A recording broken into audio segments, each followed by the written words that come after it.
আমাৰ সুপাৰভাইজাৰ বাইদেউ, আমাৰ মৰমৰ অংগনবাদী কৰ্মী সহায়িকাসকল আৰু এইখন গাঁৱৰ আই মাতৃৰ লগতে কণ কণ ল'ৰা ছোৱালীসকল। আপোনালোকেতো অসমীয়া বুজি পায় না? মই কিন্তু বড়ো ভাষা নাজানো দেই, মই অসমীয়াতে কম, মই বড়ো ভাষা একদমেই নাজানো।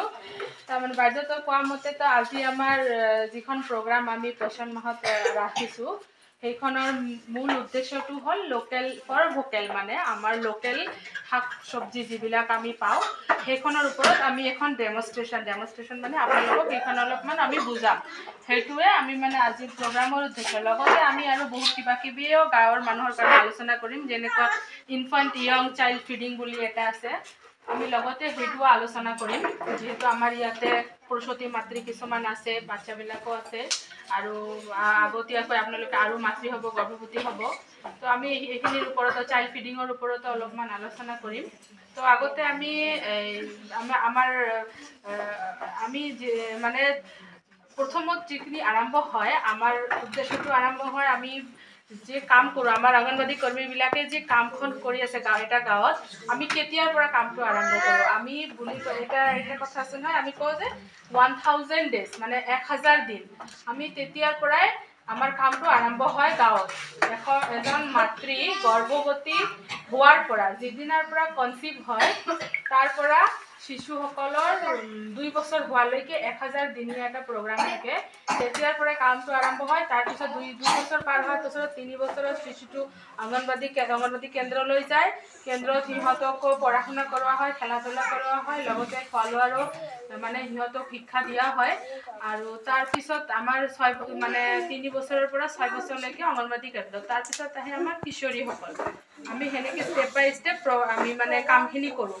কিন্তু আমি যেতিয়া এজন গৰ্ভৱতী মাতৃৰ যেতিয়া গৰ্ভৱতী হয়, সেইখিনিৰ আগতেও যেতিয়া কিশোৰী থাকে, আমি তাৰ পৰাই এজন কিশোৰীক তেতিয়াৰ পৰা আমি যত্ন লোৱাটো বহুত প্ৰয়োজনীয়। কাৰণ যেতিয়া এটা গছ ধুনীয়াকৈ ডাঙৰ হ'ব, তেতিয়া ধুনীয়াকৈ ফল দিব পাৰিব। আমি সেই কিশোৰীজনীক কি বস্তু খোৱালে আৰু আগন্তুক দিনত আৰু মাতৃ যেতিয়া হ'ব, তেতিয়া তাৰ এনিমিক মানে তাৰ ৰক্তহীনতাত নুভুগিব, আৰু এজন শিশুক আমি কি বস্তুখিনি খোৱালে পুষ্টিহীনতাত নুভুগিব, সেইটোৰ ওপৰতে আমি আজি আলোচনাখিনি কৰিম।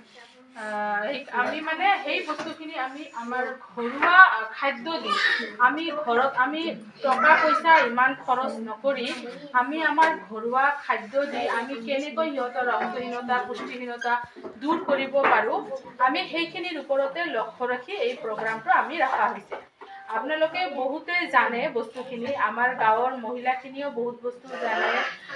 তথাপিও আমি মানে কি কৰোঁ, আমি যিখিনি গাঁৱত বস্তুখিনি পাওঁ, যিখিনি ইয়াতে আনিছে বাইদেউসকলে, আপোনালোকে চাইছে ঢেকীয়া, কচু, কলডিল, কিবা কিবি, অমিতা, চজিনা, এইবিলাক বস্তু কিন্তু আমি গাঁৱত সচৰাচৰ আমি এনেই পাওঁ। সেইবিলাক আমাৰ ইমান পইচা খৰচ কৰিব নালাগে এইবিলাক বস্তুৰ কাৰণে। তথাপি আমি এই কৰোঁ, এইবিলাক নোখোৱাই আমি হাইলি ষ্টেণ্ডাৰ্ড হৈ গৈছোঁ না আজিকালি।